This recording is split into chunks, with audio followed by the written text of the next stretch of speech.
vous explique tout. Nous sommes le 21 avril dernier. L'agence de presse italienne ANSA révélait une sombre affaire qui sévit dans le football italien. Le lendemain, la Gazzetta dello Sport titrait « Le scandale des escortes ». Oui, l'affaire est très sérieuse et une enquête a été diligentée par le parquet de Milan. Ce que l'on sait, 70 joueurs de Serie A seraient impliqués, 200 000 € versés par certains joueurs de Serie A. Pourquoi comme prestation ? Oui, un système clandestin d'escorte sexuelle, des dizaines de femmes brésiliennes, colombiennes et d'Europe de l'Est, certaines étant mineures. Soirée sous protoxyde d'azote, vous savez, les ballons, là, on respire, voilà, ils ne changent pas la voix. Et puis des fêtes pendant le confinement du Covid-19. Hier soir, une vidéo est ressortie où l'on voit Théo Hernandez, international français à 42 reprises. Cette vidéo a été publiée par Fabrizio Corona, influenceur paparazzi et peut-être maître chanteur. Un texte sous la vidéo de Corona qui accuse Théo Hernandez. Théo Hernandez avait l'habitude d'appeler quelqu'un pour commander. On peut voir la vidéo, mes amis, parce que voilà, vous allez voir cette pièce à conviction. Et voilà pourquoi on parle de Théo ce soir. Théo Hernandez avait l'habitude d'appeler quelqu'un pour commander les services d'escorte pour d'autres joueurs. Théo était le boss, écrit Corona, il était l'organisateur des soirées escortes. Il a même acheté un van spécialement pour ces soirées. Lors de ces soirées, il consommait une drogue connue sous le nom de gaz hilarant. Parfois, le chauffeur de la voiture disait même à Théo Hernandez d'arrêter d'inhaler le gaz hilarant du ballon. Arrête, arrête, arrête. Demain, tu dois jouer. Nous sommes à 2 jours de la liste de Didier Deschamps pour la Coupe du Monde. Et ce qui doit se passer, le sélectionneur de lui pour le Mondial. Alors, le président de l'équipe du soir se hisse sur ses petites pattes arrière et me répond non. Et m'a dit, j'ai enfin des arguments. Je vous réponds, non, il ne doit pas le prendre, j'ai jamais dit ça. Doit-il se passer de lui pour le Mondial ? Non, il ne doit pas s'en passer. Non, il ne doit pas s'en passer, donc il doit le prendre. On t'a compris. Pourquoi il ne doit pas s'en passer ? Non, mais je pense que dans ce genre d'affaires, il faut d'abord être prudent et se garder de toute conclusion hâtive. C'est vrai qu'on ne l'a pas vu sur les images. Non, de la même manière qu'on avait vu Théo Hernandez sur les images de Fabrizio Corona, soi-disant en train de frapper une femme en boîte de nuit en décembre 2024. Ouais. Et ça devait donner suite à des poursuites judiciaires qui ne sont jamais intervenues. Donc, méfiance de la vidéo, surtout quand elle vient de quelqu'un qui a été emprisonné quand même, condamné en tout cas de la prison pour extorsion et tentative d'extorsion auprès de sportifs. Je pense qu'il faut se laisser un peu le temps quand même de la réflexion et de l'enquête. La consommation de protoxyde d'azote, puisque c'est ce qu'on voit sur l'image et pas quelque chose d'illégal. Alors c'est sûr qu'en termes d'image, c'est pas génial, mais dire après juste avoir vu cette vidéo en conclure, allez, on dégage Théo Hernandez, je trouve que c'est une justice un peu expéditive, qui ne prend pas le temps de l'enquête. Elle n'est pas contradictoire en plus, c'est-à-dire qu'on n'a pas la version de Théo Hernandez. Je ne dis pas que ce qu'il a fait, ce qu'il a fait est bien, mais j'aimerais quand même avoir sa version. La vidéo, elle date de quand ? Je ne sais pas. Vous savez, vous si Non. C'était la semaine dernière, il y a 8 ans, parce que vous parlez de fêtes pendant le Corona, pendant le Covid, donc c'était 19, 20, 21.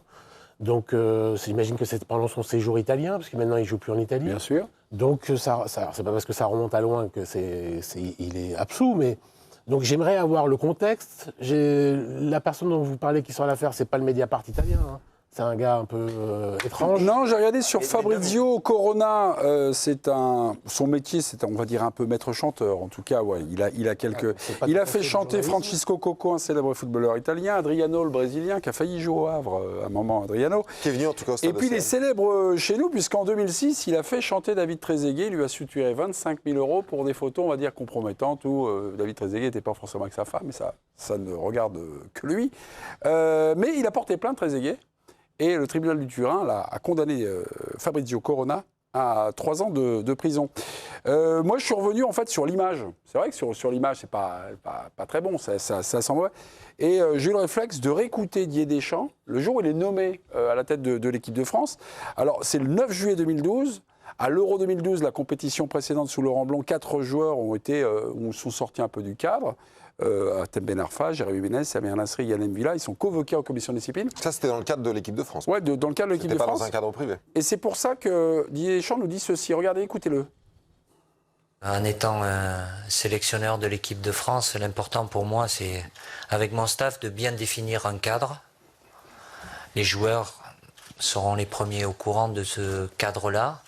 il y a deux aspects qui sont importants. La notion de groupe et l'état d'esprit. Et tous les joueurs qui sont susceptibles de porter le maillot de l'équipe de France doivent avoir ça en tête. Et j'espère et je souhaite ardemment qu'ils respecteront ça. Par rapport à l'historique qu'il y a eu ces dernières années, voilà, je pense qu'on sera tous unanimes là-dessus. Les joueurs n'ont plus le droit à l'erreur. Si j'estime à un moment que un joueur peut mettre en péril ou va à l'encontre de ces valeurs-là, mais c'est ma fonction de sélectionneur. C'est une sanction sportive de prendre ou de ne pas prendre, de sélectionner ou de ne pas sélectionner. Voilà, est-ce que ce fait d'actualité, on rentre dans ce cadre-là là? Mais là, je ne suis pas d'accord avec lui sur le cas Hernandez, mais comme l'a dit Damien, il est dans le cadre de l'équipe de France. Sportif, là. C'est comme ceux qui avaient fait leur petite escapade depuis Le Havre jusqu'à Paris pour sortir en espoir. Coucou Grisou. Grisou, ils avaient été suspendus très durement d'ailleurs. Ouais. Et donc là, ça s'était appliqué. Mais moi, Dom, là où je ne comprends pas, c'est qu'évidemment, il ne s'agit pas de condamner nous-mêmes, on n'est pas la justice pour condamner Théo Hernandez, mais la question, c'est est-ce que Deschamps doit s'en passer? Donc est-ce qu'il doit le prendre? Mais la question, elle se pose aussi sur quelle image tu as envie de donner. C'est une question sur l'aspect éthique, finalement. C'est déjà assez. Donc toi, sur la foi de cette vidéo, on a eu un débat sur quand Greenwood, par exemple, a signé à Marseille. Oui. Voilà. Greenwood, la justice avait rien à lui reprocher, sa compagne avait retiré sa plainte, etc. Il y a pourtant un débat éthique très fort sur la venue de Greenwood à Marseille. Sauf que Greenwood, ça abîme quand même. Non, mais la différence entre Greenwood et Théo Hernandez, c'est que Greenwood n'était pas dans le cadre de la loi sur ce qui lui était reproché, c'est-à-dire en l'occurrence frapper une femme. Mais oui, à ma connaissance, que ce soit en Angleterre ou en France. Voilà. Non, mais il n'a pas été condamné. Non, mais d'accord, mais qu'est-ce qu'il a fait d'illégal, Hernandez? Dis-moi, jusqu'à présent, qu'est-ce qu'il a fait d'illégal? Non, mais qu'est-ce qu'il pourrait Réponds à la avoir question. fait d'illégal? Parce qu'on se place. Nous, ah bon, d'accord. Qu'est-ce qu'il pourrait avoir fait d'illégal? On n'est pas le tribunal. On voit là, tu deviens un tribunal. Excuse-moi, avec un mec avec un bob, avec une chemise à fleurs. À la limite, pour sa chemise à fleurs, je peux le condamner. Mais quoi. non, mais si tu veux, fais pas semblant de ne pas comprendre ce que je suis en train de te dire. C'est qu'en termes d'image, tu le vois avec des escortes, certaines peut-être qui sont. Et toi, tu vois des escortes là? Mais mais sans déconner. Tu l'as lu c'est des journaux sérieux quand même, la Gazzetta dello Sport. Oui, d'accord. Mais justement, aucun nom, il y a 70 footballeurs cités et aucun nom n'a vraiment filtré. Et j'ai des noms que je ne donnerai pas, qui se filtrent sur les réseaux sociaux. Il y en a qui jouent en France désormais, qu'on joue en Italie avant. Mais c'est pas parce que les réseaux sociaux s'excitent que je vois une vidéo avec un mec qui fait la fête que je vais condamner, pas condamner. Moi, je me mets juste dans le cadre je veux avoir l'avis de Théo Hernandez. Je suis le staff de l'équipe de France, parce que c'est la question. Oui. Je me passe de Théo Hernandez parce que cette image-là qu'on voit, elle est catastrophique pour l'équipe de France. Ah, c'est expéditif. C'est soviétique. En fait, tu rends justice tout seul, quoi. Bah si, tu fais justice. Pas justice parce que tu l'envoies pas en prison, en fait. Bah non, mais si tu fais justice sportive, tu le prives du c'est pas en plus. Tu le suspends pour la Coupe du Monde. Quand écoute, tu connais Didier Deschamps. J'espère qu'il n'arrivera pas au pouvoir tout de suite. Je ne compte pas arriver au pouvoir, mais Didier Deschamps, il est pragmatique. Et il y a aussi l'aspect sportif qui compte. Pour moi, Théo Hernandez, c'est pas un enjeu sportif pour l'équipe de France. C'est pas un énorme enjeu sportif. Je peux te citer 4 joueurs à son poste français. Gros, tu crois que ça va aller au basket? Tu crois qu'on va en parler tous les jours? Bah si, ça reste. Je crois qu'en huitième de finale, la veille de France-Allemagne, on va dire, au fait, Théo Hernandez, il est là, Didier Deschamps. Vous n'avez pas possible. honte? Tu penses qu'un journaliste américain va lui dire, Monsieur Deschamps, vous n'avez pas honte? Mais c'est possible qu'il y ait des cas de conscience qui se posent pendant la compétition sur Théo Hernandez par rapport à ça. On ne sait pas comment va se développer l'affaire. Est-ce que cette affaire, ça va être comme le nuage radioactif de Tchernobyl, ça va s'arrêter à la frontière et puis voilà, ça va rester c'est une affaire italo-italienne. Ça n'arrive même pas à voilà. Est-ce que Deschamps doit, en tant que sélectionneur, on va dire, un peu anticiper ce risque et les éventuels dommages, les éventuelles sorties. Mais là, c'est pas Michael Olise. Je répondrai autrement en plus si c'était Michael Olise comme quoi je me place pas parce que c'est selon le niveau sportif, Donc toi, c'est pas à cause de ce qu'il a fait, quoi. C'est en fonction de ce qu'il représente dans l'équipe de France. C'est à cause de ce qu'il a fait. Mais ce que je veux te dire, c'est que quand tu es pragmatique, quand tu es Didier Deschamps, tu vois ces images-là, elles sont catastrophiques. Tu te dis, est-ce que je peux me passer de ce joueur? Bah oui. Parce qu'il y en a au moins 3 ou 4 qui sont meilleurs que lui à son poste. Aujourd'hui, il est en Arabie Saoudite, même sportivement, sa légitimité, il n'y en a plus pour moi de Théo Hernandez. Non, mais là, on ne parle pas de ça. En fait, est-ce qu'on doit le suspendre sur la foi d'une vidéo qui est diffusée par un maître chanteur? Ça rentre dans le processus Est-ce qu'on est sûr que, par exemple, est-ce qu'on est sûr que cette vidéo s'intègre dans le cadre de l'affaire révélée par l'ANSA? Non, on n'en est pas sûr, pas du tout. Okay. Bon, voilà. Mais pour moi, la vidéo, elle est quand même catastrophique, c'est tout. Tu le vois. Mais Elle n'est pas à son. Non, mais elle n'est pas à son avantage, on est d'accord. On est d'accord. et on parle du protoxyde d'azote, évidemment, c'est pas interdit, mais c'est un fléau, notamment dans le football. C'est un fléau chez les jeunes. En voiture, partout. Donc l'image que tu veux donner, t'es la FFF quand même. Oui, mais c'était quand? C'est des éducateurs. Et c'était quand? Parce que t'as des dizaines de milliers de gamins, de footballeurs amateurs. Oui. Il y a des adolescents qui deviennent handicapés, qui meurent parce qu'ils prennent ça. J'entends bien. d'accord. C'était quand, Hugo? Parce que tu as le droit de faire aussi une connerie une fois dans ta vie, de prendre du protoxyde d'azote. Et puis si c'était il y a 7 ans, tu n'en as pas pris depuis 7 ans, C'était tu as le droit à une deuxième chance aussi. C'était en 2019.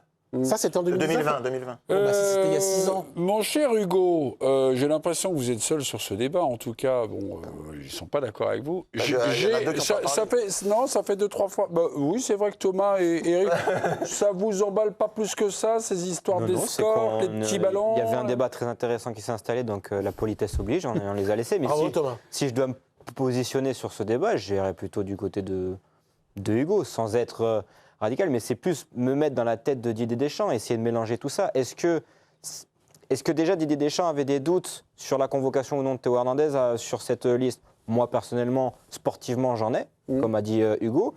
Et là, ce qui sort 2 jours avant, bon, est-ce que ça peut faire pencher la balance d'un autre côté et donner la priorité à un mec, bon, je sais pas, pensez peut-être à Udol ou un mec comme ça, de le faire entrer sur la liste en deuxième latéral gauche? Ça peut le faire cogiter.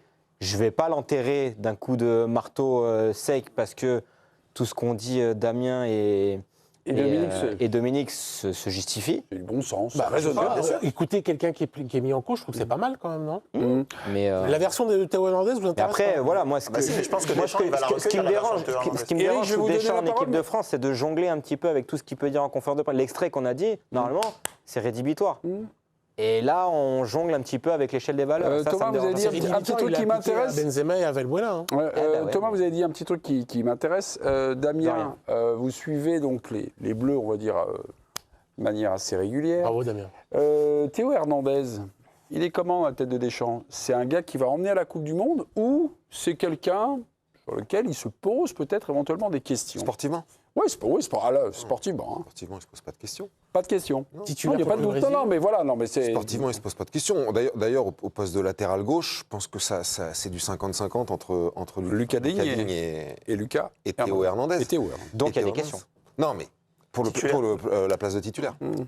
Donc, Éric Blanc, ces soirées escortes en Italie, ces petits ballons de protoxyde d'azote, Déjà sur Théo, il a convoqué pour le Brésil et la Colombie. Oui. Donc je vois pas. Pour lui, il le prend déjà. Oui. Après, moi, la valeur du joueur, je suis pas comme Hugo. Au lycée, parce que tu peux remplacer, tu dois être plus dur. Là, il y a présomption d'innocence. Moi, je suis pas. Je viens de découvrir. Vous me parlez de 2019. La vraie question pour moi, c'est est-ce que un dossier va venir avec des preuves et que cette histoire n'est pas que 2019, ça veut dire qu'il n'y a même pas 6 mois. Il ne s'agit pas de le punir. Je ne dis pas ça pour le punir. Je dis ça pour préserver l'image des Bleus. Je ne me place pas du côté d'Hernandez où on le punit. Non, mais là, je termine. S'il y a des preuves ou des dossiers ou des choses qui sortent, ça peut être quoi, un peu comme l'évolution de ce Mediapart, dossier-là? ils sortent une affaire, des fois 4-5 ans avant. Et puis, à un moment donné... Non, mais là, c'est le parquet de Milan. Non, mais ils ne feuilletonnent pas. Non, mais si jamais ça peut pas évoluer pendant le mondial, Non, mais si jamais il y a des pendant le mondial, d'autres choses. ça évolue négativement pour Hernandez.